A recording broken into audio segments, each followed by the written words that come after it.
Bun venit! Știți cum e? În fiecare zi suntem pur și simplu bombardați cu cifre, cu statistici. Dar oare ce înseamnă ele cu adevărat? Ei bine, exact asta vom face în minutele ce urmează. Vom construi împreună un fel de set de unelte mentali. Unelte care să ne ajute să descifrăm numerele pe care le vedem peste tot și mai ales să înțelegem povestea din spatele lor. Să ne imaginăm, de exemplu, un sondaj studențesc care ne arată cifra asta.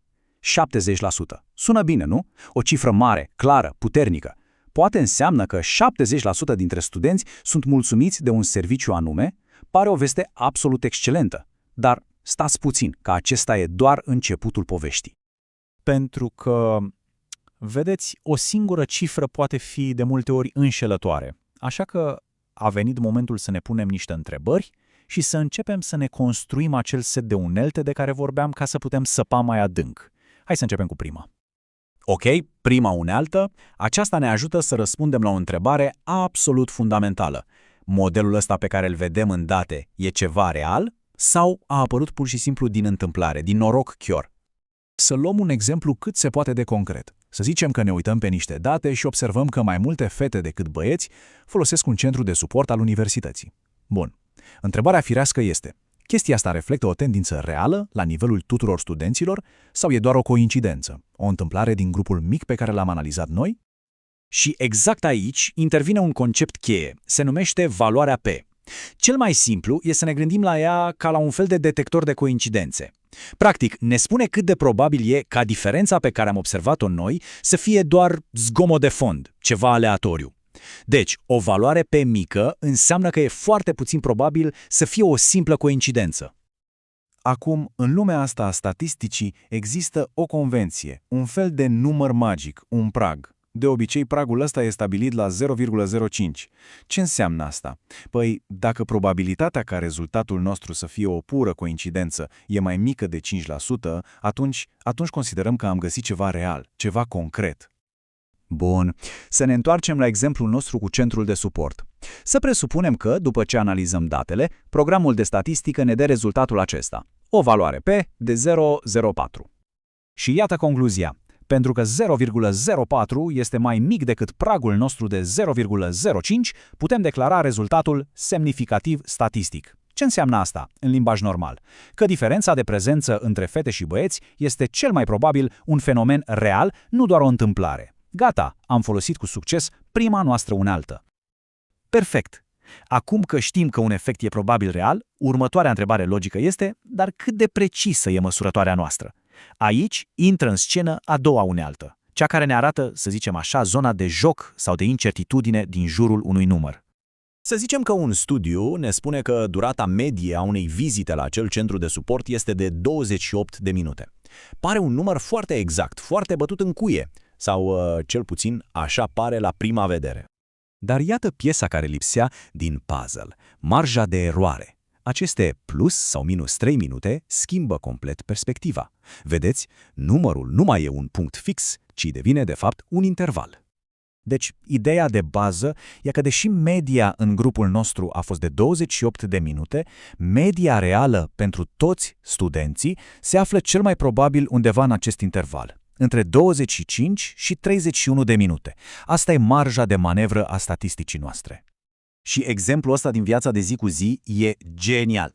Marca aceea E de pe ambalajele alimentare este practic o marjă de eroare oficial.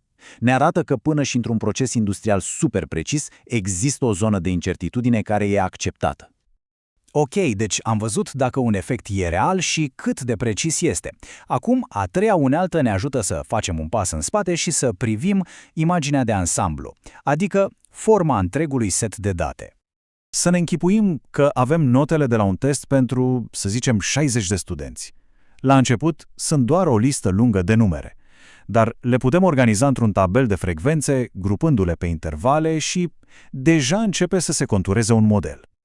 Dar datele chiar prind viață când le vizualizăm așa. Această histogramă ne arată foarte, foarte clar că puțini studenți au note extrem de mici sau extrem de mari. Majoritatea se îngrămădesc undeva pe la mijloc. Ei bine, această formă de clopot este incredibil de comună, atât în natură cât și în societate. O găsim peste tot, de la notele la teste, la înălțimea oamenilor sau chiar la erorile de măsurare. Doar recunoscând această formă, distribuția normală ne ajută să înțelegem cum sunt împărțite datele în mod natural. Și am ajuns la ultima și poate cea mai importantă unealtă din setul nostru.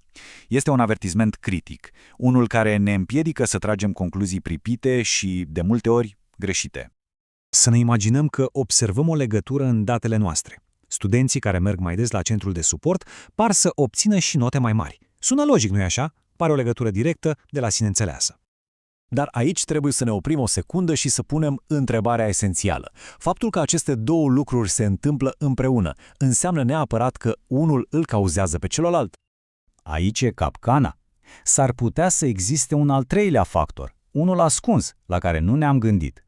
Poate că studenții care sunt, prin natura lor, mai conștiincioși și mai muncitori, sunt fix cei care își obțin note mai mari, dar și caută ajutor suplimentar la centru. Deci caracterul studentului e cauza reală, nu vizita în sine. Aceasta este regula de aur a gândirii statistice. Trebuie ținut minte, doar pentru că două lucruri se mișcă în aceeași direcție, nu înseamnă că unul îl trage pe celălalt după el. Este probabil cea mai frecventă greșeală în interpretarea datelor.